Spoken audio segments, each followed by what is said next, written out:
Radio G. Les rendez-vous de la Viso. Lise Gutmann. Radio J. Les rendez-vous de la Viso avec aujourd'hui Lia Cavalion de la section Viso à Vive. Bonjour Lia. Bonjour. Alors aujourd'hui nous avons une invitée, Elisabeth Kadosh, journaliste, autrice. Bonjour. Bonjour Lise. Bonjour, Lia, la parole est à vous. Merci Lise. Aujourd'hui, alors nous abordons un sujet à la fois intime, universel et souvent tu, la honte. Un sentiment qu'on croit personnel, mais qui semble être en réalité un sentiment construit, transmis et utilisé contre les femmes. Un outil social, une arme de contrôle. Alors oui, vous avez déjà exploré dans vos précédents livres le manque de confiance en soi chez les femmes, le syndrome d'imposture, encore la rivalité féminine. Et aujourd'hui, vous revenez, Elisabeth Kadosh, avec un ouvrage percutant, coécrit avec la psychothérapeute Anne de Montarlot, qui s'appelle La fabrique de la honte, aux éditions Les Arènes. Voilà que Lise montre. Que je montre à l'antenne. Voilà. Sous-titré Enquête sur une émotion qui enferme les femmes.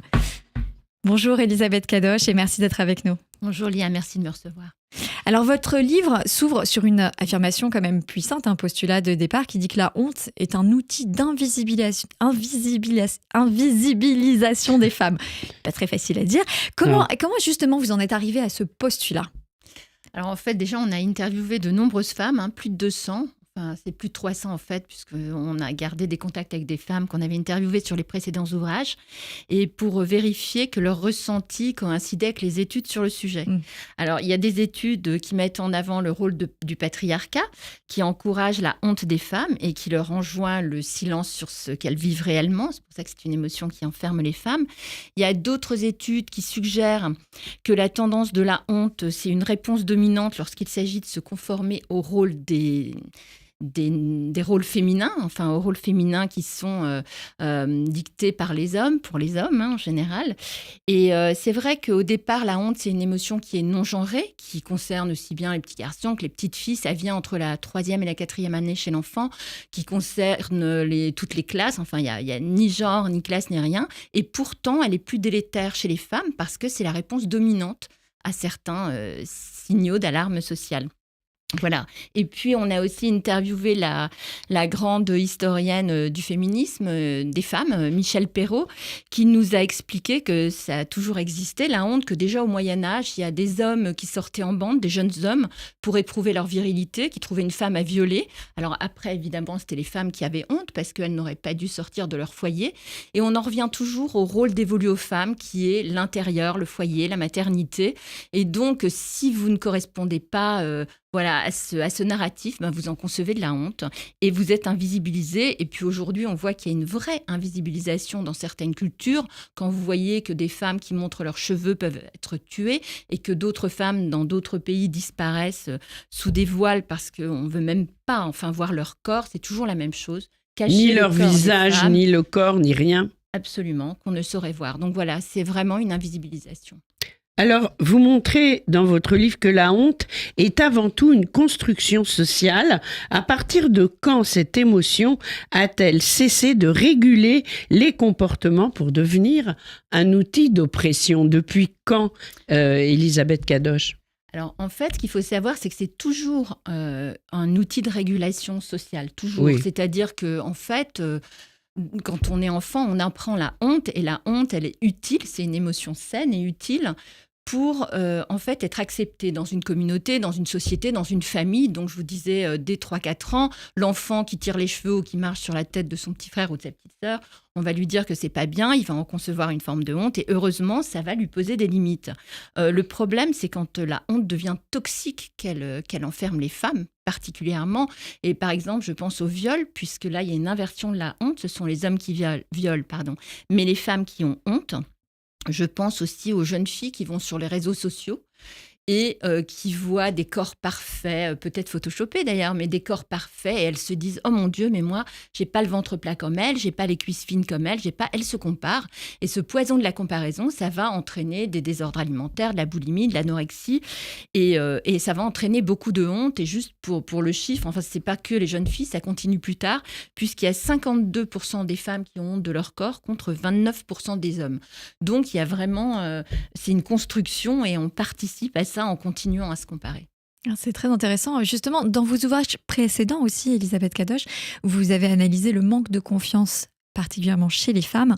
Est-ce que vous pensez que la honte dont on parle, qui est intériorisée la plupart du temps à divers degrés, est-ce que ça pourrait être une cause justement de ce manque de confiance et en particulier chez les femmes ?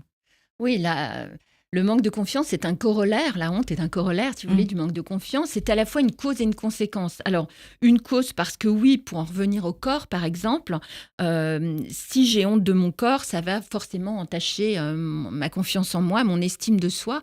Et quand on sait que l'aspect physique d'une personne, ça compte à 80% dans son estime de soi, oui, ça va causer de la honte. Et c'est en même temps une conséquence parce que si on manque de confiance en soi, par exemple, si j'ai pas confiance dans mes capacités intellectuelles, eh bien, je vais en concevoir de la honte. Je vais avoir honte de ne pas avoir confiance, etc. Donc, finalement, c'est une émotion circulaire qui se nourrit d'elle-même. Ok. Alors, c'est intéressant puisque aussi, on y reviendra tout à l'heure, mais dans votre livre, vous parlez vous donnez quelques étapes pour s'en affranchir. On y reviendra. Je voulais juste revenir sur un propos que vous avez eu tout à l'heure, notamment quand vous parlez de la honte vis-à-vis des viols. On a été marqué l'année dernière par le procès de la soumission chimique et on a entendu cette phrase marquante de Gisèle Pellicot qui dit « La honte doit changer de camp ».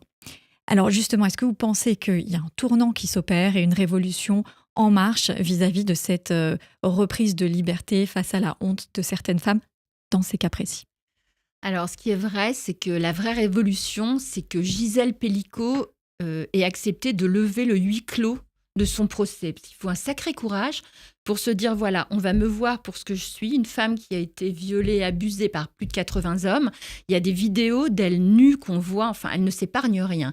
Donc là, il y a une vraie révolution dans la levée de ce huis clos. Maintenant, si on revient à « il faut que la honte change de camp », qui est le mantra qui est repris depuis de nombreuses années, si vous lisez les minutes du procès, ce que j'ai fait, d'ailleurs je lisais les dessins et les comptes rendus d'Émilie Frèche sur Instagram qui a fait un travail absolument génial, donc c'était bien de le voir aussi comme ça. Quand vous lisez les minutes du procès, vous voyez les hommes qui viennent à la barre, on les voit en train de violer Gisèle Pellicot.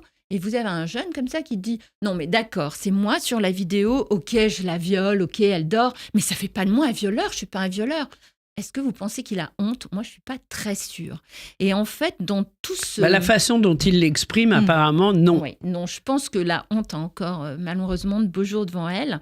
Et c'est vrai que... Ce qui est vrai, c'est qu'il y a une prise de conscience, je pense, de la société. C'est-à-dire que on a parlé de la banalité du mal. C'est vrai que c'était tellement hors norme, ce procès, qu'on s'est dit non, mais c'est pas possible, quoi, c'est systémique. Et oui, c'est systémique. Et oui, il y a eu des choses qui ont été faites. Il y a eu ce qu'on appelle ça la libération de la parole. Je pense qu'il y avait déjà des femmes qui parlaient avant, mais d'une part, elles n'étaient pas connues ou elles n'étaient pas reconnues. On n'en parlait pas. On ne les entendait pas, mais ça existait exactement. avant. C'est-à-dire libération de la parole, c'est bien de le dire, mais en fait, il y a libération de l'écoute aussi. C'est-à-dire, est-ce que la société ou d'autres personnes autour de la table sont capables d'entendre ce qu'on dit ? Absolument. Il y a quand même des progrès qui ont été faits dans ce domaine, vous ne pensez pas ? Il y a plein de progrès qui ont été faits, mais on continue à dire aux femmes, par exemple, qui subissent des exactions au sein de leur couple, qui sont victimes de coups, etc. « Mais vous n'avez qu'à partir. » Mais comment ça, vous n'avez qu'à partir ? Mais pour aller où ? Quand on a des enfants en plus, alors là, j'ai vu qu'il y avait, avec Sarah Baruch, qui dirige cette association 125 et des milliers. On a déjà reçu le mois dernier. Alors, elle a tellement fait pour ce sujet des violences conjugales qu'il y a une grande compagnie d'assurance qui a mis en place des centres d'accueil. Mais bon, c'est une semaine, ça reste quand même très provisoire, tout ça. Il faut qu'il y ait, en fait, d'une part, un accompagnement de la société pour ces femmes. Et c'est vrai que c'est en train d'être pris en compte. Il y a, sur la soumission chimique, d'ailleurs, il y a eu quelque chose qui a été remis avec Sandrine Josso, etc. Donc, il y a des choses qui sont en train d'être faites, mais il faut aussi qu'il y ait une évolution de la justice, parce qu'il y a 86% des femmes qui ne portent pas plainte parce qu'il ne se passe rien après. Donc, pour elles ont vécu un traumatisme, et de l'exprimer, c'est un deuxième traumatisme, et c'est très compliqué. Mais il me semblait qu'il y avait quand même des ordres qui avaient été donnés dans les commissariat de police. Moi, je parle de ce que j'ai entendu. Vous avez raison. Il y a une formation des policiers à l'accueil de cette parole. Donc maintenant, vous pouvez aller dans un commissariat et a priori, on va vous entendre, on va prendre votre plainte, etc. Mais si après, quand vous arrivez devant un tribunal, l'homme n'est pas condamné faute de preuves, vous comprenez, ça fait perdurer le système. Oui. Donc en fait, il faut qu'il y ait une prise en main globale de ce problème. Alors, selon vous, dans quel domaine la honte agit-elle aujourd'hui avec le plus de violence ? Dans le corps, la maternité, la sexualité, la vie professionnelle ? Alors, dans tous ces domaines, malheureusement, alors c'est vrai que le corps, on en a déjà parlé, c'est le domaine le plus prégnant. On discute avec nos amis, on est tout le temps en train de parler de régime, de comment elle a fait pour perdre, et elle a pris du poids. Enfin, c'est quand même quelque chose qui vraiment empoisonne la vie des femmes, leur corps. Alors, il y a une philosophe qui s'appelle Camille Froidevaux-Métairie, qui s'est emparée de ce sujet avec brio et qui a fait plusieurs livres sur le corps des femmes. Et elle écrit « Nous, en tant que femmes, nous sommes nos corps ». C'est-à-dire qu'en fait, on est jugé toujours sur son enveloppe et pas sur ce qu'on pense, sur ses idées, sur sa capacité à réfléchir. Enfin, il y a quelque chose qui fait que la honte du corps est saillante, est prégnante. Et puis, vous parliez de maternité, on ne peut pas ne pas évoquer le sujet de la maternité. C'est vrai qu'on est dans une société où l'injonction à être mère, à avoir des enfants, est encore très forte. C'est sans doute la dernière grande aventure, je ne sais pas, de la femme. Et donc, pour les femmes qui n'arrivent pas à concevoir, c'est épouvantable, ça entraîne une honte poisseuse. On a des témoignages absolument déchirants dans le livre, ou même des femmes qu'on a interviewées, qu'on n'a peut-être pas gardées parce qu'on avait trop de témoignages, mais de femmes qui disent « voilà, mon corps m'a trahi ». Je ne suis pas arrivée à faire ça, je ne suis pas arrivée. Donc, il faut vraiment faire attention, nous, en tant qu'amis ou en tant que membres de cette société des femmes, quand vous croisez un couple, une femme qui s'est mariée il y a 1 an ou 2. Alors, le bébé, c'est pour quand ? Mais pitié, quoi. Ne dites pas ça. Jamais. Peut-être qu'elle n'en veut pas. Peut-être qu'elle n'arrive pas à en concevoir. Peut-être qu'elle est dans un parcours de et peut-être qu'elle n'a pas envie, elle a le droit aussi. C'est ce qu'on dit, voilà. Donc, il faut vraiment faire attention à la façon dont on s'exprime, dont on parle aux femmes, parce qu'on remet une couche de honte à chaque fois. Mais oui. Oui, et justement, Elisabeth, donc là, vous parlez en fait de cette sororité, finalement, d'être bienveillante entre femmes. Vous avez écrit précédemment sur la rivalité entre femmes. Est-ce que la honte y joue aussi un rôle et comment sortir de la rivalité prétendue entre femmes, notamment dans la vie professionnelle, puisque c'est souvent quelque chose qui est reproché aux femmes de ne pas assez céder dans le monde professionnel. Oui, alors vous avez raison, la honte, ça peut jouer un rôle là-dedans, dans la mesure où, quand on se sent en rivalité avec une autre femme, on projette sur elle ses propres failles. Donc, c'est un manque de confiance de notre part. Donc, un transfert psychologique. Oui, si vous voulez. Enfin, bon, alors ça, c'est Anne de Monterlot qui pourrait vous répondre et pas moi. Mais l'idée, Anne de Monterlot, c'est qui est psychologue et qui est la co-auteure de votre livre. Et en fait, quand on manque de confiance, donc on peut avoir honte de ce manque de confiance. Alors, dans l'entreprise, effectivement, on voit ça. C'est vrai que la honte, elle s'insère jusque dans la sphère professionnelle. Pardon. On compte, par exemple, sur les doigts d'une main, les femmes dirigeantes en surpoids. C'est épouvantable. Pourquoi ? Parce qu'il y a cette idée qu'une femme, il y a une idée de laisser aller quand vous êtes en surpoids. Donc finalement, si vous êtes dans les sommets, c'est que vous êtes délesté de ce poids et vous contrôlez les choses. Il y a aussi l'idée qu'il y a des atours masculins qu'on prend, des biais sexistes. Les femmes, elles se disent « je suis arrivée jusque-là, on ne va pas me prendre ma place, quitte à marcher sur la tête des autres ». Il y a aussi l'idée que quand vous avez une patronne, par exemple, qui est une femme, si elle vous fait une remarque parce que vous avez mal fait cette mission, ou mal écrit votre article, je ne sais pas, qui est une remarque justifiée, vous allez être outré en se disant, non mais si c'est un homme, vous allez dire, il a un leadership charismatique, le type. Alors que si c'est une femme, vous allez dire, mais c'est une peau de vache. Donc en fait, à la fois, on attend quelque chose des femmes, et si elle est trop sympa avec vous, vous allez dire, non mais je suis pas ta copine, ou t'es pas ma mère. Donc il y a quelque chose de très bizarre à travailler avec des femmes. Et comment se débarrasser de cette rivalité, vous me demandiez? Alors déjà, il faut se débarrasser de la culture du manque. En fait, quand vous êtes en entreprise, que vous travaillez sur un sujet et que vous voyez une autre femme arriver, votre premier réflexe, ça va être « Oh là là, elle va me prendre mon boulot, quoi ». Alors qu'en fait, c'est pas parce qu'on vous prend une part du gâteau qu'il va plus en rester. Donc déjà, cultiver un état d'esprit d'abondance. La deuxième chose, c'est qu'il faut se débarrasser du male gaze. Quand on a tout fait du lachonara sur les autres femmes. Donc, le male gaze, on peut le dire, c'est le regard de l'homme qui est en général présent à travers notamment les films, etc. Et vous allez en parler. Le male gaze, c'est un regard féminin, ça a été théorisé par la réalisatrice Laura Mulvey. Et en fait, l'idée que quand nous, on bitch, entre guillemets, pardon du terme, enfin, on réagit, on agit mal, on dit des choses pas très reluisantes sur une autre femme en disant « dis donc, elle est allée forte sur le botox, dis donc, elle a pris, etc. » Eh bien, en fait, et Nostra Culpa, Anne et moi, on s'est rendu compte que nous aussi, on avait participé à ça, donc on a complètement arrêté. Et donc, en fait, quand on fait ça, on a un male gaze. Ça veut dire qu'on a adopté le comportement masculin pour regarder les autres femmes. Donc, il faut se débarrasser de ce male gaze. Il faut se débarrasser de la culture du manque et de l'intériorisation de tous ces biais sexistes. Alors, il y a plusieurs choses pour en sortir. Déjà, amplifier la parole des autres femmes. Vous êtes en réunion, il y a Laura qui propose un sujet, et puis il y a un homme qui s'en empare. Donc là, vous levez la main et vous dites « Attends Jean-Michel, je pense que l'idée de Laura, c'était que c'est le amplifying, et c'est vrai que ça fonctionne. » Et puis, il y a aussi ce philosophe et psy que j'adore, qui est Christophe André, qui dit quelque chose de génial. Il dit, pour se débarrasser de la rivalité, il faut admirer les femmes plutôt que les envier. Ça, c'est formidable, parce que quand vous admirez une femme, vous avez envie vous avez envie de lui ressembler, de faire la même chose qu'elle, mais c'est positif. Alors que quand vous enviez une femme que vous sentez en rivalité, d'abord, vous pouvez avoir honte d'être dans cette situation, puis c'est négatif, c'est pas très chouette, quoi. Oui. C'est très intéressant. Donc, passionnant. Se débarrasser du male gaze et donc prendre peut-être le female gaze. Absolument. Et puis aussi... Oui, il faudrait créer l'expression. Oui, il y a des female gaze. Et puis, il faut aussi accepter de déplaire. Je veux dire, de temps en temps, vous faites tout pour plaire, être la gentille petite fille qu'on vous a appris à plaire pour plaire aux hommes, parfois contre d'autres femmes. Mais apprenez à déplaire, c'est pas grave, quoi. Je veux dire, franchement, on est de toute manière jugé toujours dans la vie, donc voilà. Vous avez une belle philosophie et un recul passionnant qu'on retrouve dans le livre La fabrique de la honte.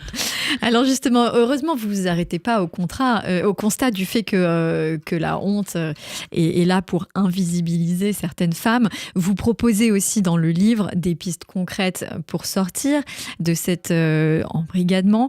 Et puis, et justement, en fait, est-ce que vous pouvez partager avec nous quelles seraient selon vous les premières étapes pour se reconnecter à soi et se libérer, puisque finalement, c'est aussi ça, ne pas avoir honte, c'est aussi vivre dans un monde qui est plus libre et où on accepte soi-même sa propre liberté. Oui, vous avez raison. Alors, c'est vrai que la première étape pour se libérer de la honte, eh bien, c'est la parole. La honte se dissout progressivement dans la parole. C'est à la fois l'acte le plus salutaire et le plus difficile. C'est tellement difficile quand vous vous sentez défaillante, défectueuse, pas aimable dans le sens de pas digne d'être aimée, en parler et reconnaître ses défaillances présumées ou non, parce que oui, la honte, on l'a pas dit, ça passe toujours par le regard de l'autre ou parce qu'on pense être le regard de l'autre sur soi.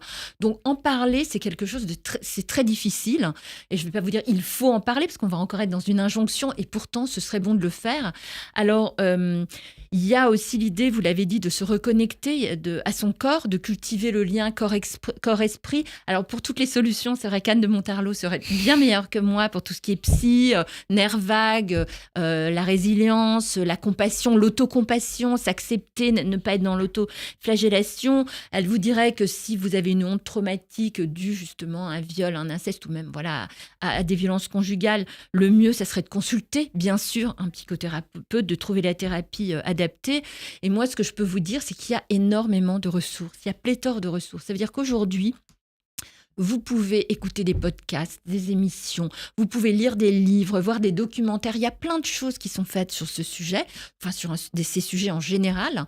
Et ça nous aide parce que si on n'est pas au courant, on ne peut pas agir. Et si, par exemple, vous êtes dans une relation d'emprise, que vous n'en avez pas conscience et que vous écoutez, que tout d'un coup, vous comprenez ce qu'est le gaslighting, par exemple, et là, vous allez dire, mais en fait, je ne suis pas folle, c'est du gaslighting et voilà ce qui me fait, ce n'est pas normal et vous allez pouvoir vous en sortir. Donc, c'est très important de se former sur le sujet et puis d'accepter la honte. Si vous acceptez, si vous la nommez, si vous l'acceptez, si vous l'embrassez, ben vous allez pouvoir agir dessus. Et moi, j'ai une question. Depuis combien de temps vous pensez à faire un livre là-dessus? Parce que le mot honte, quand même, en français, c'est un mot très fort qui n'existe pas de la même façon peut-être dans d'autres langues aussi. Et je me suis dit, mais pourquoi choisir ce mot? Après tout, ça aurait pu être la fabrique de la gêne et de l'embarras. Vous voyez ce que je veux dire? Absolument. Mais honte, c'est vraiment très fort. Alors, depuis quand? Alors, en fait, il se trouve qu'avec Anne de Monterlot, on a déjà écrit 2 ouvrages, vous l'avez signalé, Lia, un sur le syndrome d'imposture, pourquoi les femmes manquent tant de confiance en elles, et un sur la rivalité. Et en fait, chaque sujet nous est apporté par le premier, c'est-à-dire qu'on travaille sur le syndrome d'imposture et on se dit, mais pourquoi on n'a pas confiance en nous alors qu'on a les diplômes, l'âge, l'expérience, l'expertise, tout pourquoi? Et on remarque, en fait, c'est dû à notre histoire, à la société, aux injonctions sociétales, etc. Et là, on commence à avoir des témoignages et on se rend compte que quand on demande aux femmes d'identifier quel événement a présidé à leur manque de confiance, elles nous disent souvent « c'est ma sœur, c'est ma mère, c'est une amie, c'est ma patronne ». Donc là, on se dit « il y a un problème de rivalité féminine ». Et on travaille, on creuse le sujet. Et puis là, quand on travaille sur la rivalité, on a beaucoup de femmes qui nous disent « non, mais j'ai honte, j'ai honte ». Et nous, avec Anne, on avait mis le sujet sous le boisseau, on n'était pas encore prête à s'en emparer. Oui, parce qu'il faut le maturer. Voilà, et la honte, en plus, ce n'est pas de la culpabilité. C'est-à-dire la culpabilité, ça porte sur ce que l'on fait. La honte, c'est très existentiel, c'est sur ce que l'on est. Je suis mauvaise, pas j'ai fait quelque chose de mal et je peux me rattraper.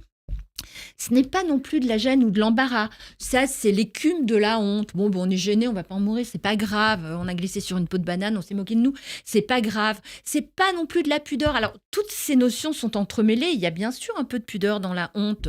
Dans Paul et Virginie, Virginie préfère se noyer et mourir que d'être vue nue par son amoureux. Enfin, je veux dire, c'est fou ces histoires. Et en fait, on s'est rendu compte que la honte, c'était vraiment quelque chose de très présent à toutes les étapes, je vous le disais, de la féminité. Les jeunes filles de 13 à 25 ans ont honte de leurs règles. Il y a le sang glorieux des hommes. Les hommes vont à la guerre et ils ont des blessures et le sang est glorieux. Alors ça, c'est Françoise Héritier, la grande anthropologue qui a travaillé sur le sujet. Ouais. Et elle a travaillé sur les humeurs, le sang, le sperme, le lait. Et en fait, elle dit le sang glorieux des hommes, mais le sang honteux des femmes. C'est-à-dire que les femmes, elles doivent avoir honte d'avoir leurs règles. Et pendant longtemps, c'était une honte. Et dans certaines cultures, ça l'est toujours. Encore. Au Népal, il y a la tradition du Chopadi, où quand les femmes sont réglées, enfin ont leurs règles, elles doivent sortir de la maison, sinon elles risqueraient de faire certaines se peignent le visage en jaune. En jaune, ça c'est en Inde, et aussi au Népal. Donc il y a encore cette idée qu'il y a une certaine honte à être une femme, simplement. Donc dans les règles, la ménopause, on en parle ces dernières années. Heureusement, il y a 18 millions de femmes qui sont concernées juste en France. Parce que, je veux dire, c'était jusqu'à présent honteux. On ne parle surtout pas de ça. Et les femmes, elles arrivent à cette période de leur vie et elles ne savent rien. Personne ne leur a jamais rien dit. Ça fera peut-être l'objet d'un prochain livre. Exactement. Voilà. Alors, merci Elisabeth Kadoche pour cet échange. La fabrique de la honte, coécrit avec Anne de Monterlot, disponible aux éditions Les Arènes. C'est un ouvrage fort qui nous invite à sortir du silence et à reconquérir notre voix. Merci beaucoup. Merci à vous, Lia. On se retrouve le vendredi au Trocadéro avec l'Aviso et le Crive. C'est à 12h15. Pile, on peut même arriver à midi, c'est mieux. Également. Pour les otages, on ne les oublie pas. Et puis, l'Aviso organise, comme tous les ans, la coupe de golf, justement, qui sera à Fourqueux, comme d'habitude, au golf de Fourqueux, le 17 juin prochain. Merci. Alors, on va sur les réseaux de l'Aviso pour s'inscrire, bien entendu. Merci, Lia. Merci également, Elisabeth Kadoche. Merci. La fabrique de la honte, parue aux éditions Les Arènes, quand vous le souhaitez, sur Radio J. Au revoir. Au revoir, merci. Merci.